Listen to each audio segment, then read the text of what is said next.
Molweni namkelekile nonke kwezi Chisebe Entertainment guys, ndiyaqala nqa ukubona uVuyokazi ethukisa just because of his Facebook post. Okay, obviously ke the other time, which was last year, right, kusenzeka into yakhe noXolani wayimphendula uLondi wayithi a release official statements, but she was really respectful. But this time around sana uGarfu uVuyokazi kukhona ke umuntu opostileyo nguLerato Dikome. I think uLerato Dikome, is she not the same Facebook blogger owabhala ngompilo into ba uyakipita?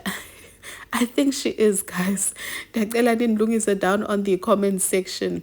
So ubhalile ke this time around waveza nendoda into yoba uVuyokazi nansi indoda yakhe cekuba umpha le ndoda uthi ke yile ndoda ke financially responsible for uVuyokazi ede yamthatha yamsponsorisha yamsa ke eTurkey. So khumbula ba uVuyokazi wahamba ke waya eTurkey wayokwenza makeover wayonciphisa isisu ne. So uthi ke lo sisi nguye lo tata lona who is responsible, and even ne businesses ke zika Vuyokazi are being sponsored by ke le ndoda. This is when ke uVuyokazi uye waphendula wathi, what the fuck is this now? Nindiqhela kakubi ngoku yini guys? Ayandisathandi yini sanude niphosise hayi neqela kaphungela guys. Andisathanda on a serious note. Xa seyizothi nindiqhela kakubi ngoku, it means nyani akayithandi lento, because guys at the end of the day ukubone like uzame ngamandla akho uthandaza uThixo, and then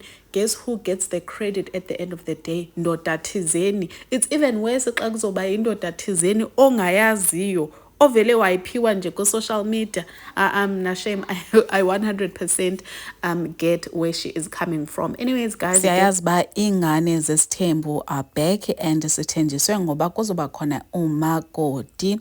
Isources zethu ke kudala ke zisixelela ba kuzoba ngulona kuzoba ngulowaya, and last time ndendaposta ke abantu bahlaziya bathi hey lo sisi lo akwe picture noTirelo akafani nalona ukwibhena yezingane zesithembu.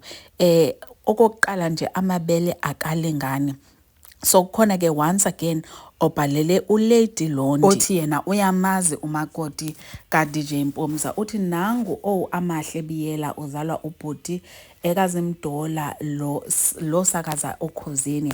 Uyasibona lesikhwama sakhe esivelayo kwi-highlights ye-season sigcwele ku-Instagram wakhe, and kune-view ayifakile kuma-highlights ku-Instagram noTirelo uyifakile isithombe ku-Instagram wakhe ikhona leyo view, kusho ukuthi babekhishwe ubhobesi. So this time around guys siyahlaziya once again, so sihlaziye kuze kudlale episode at this point. Asike sijongeni amabele ba ithini into, and ndizova ngani kwi-comment section. Thank you for watching. Bye.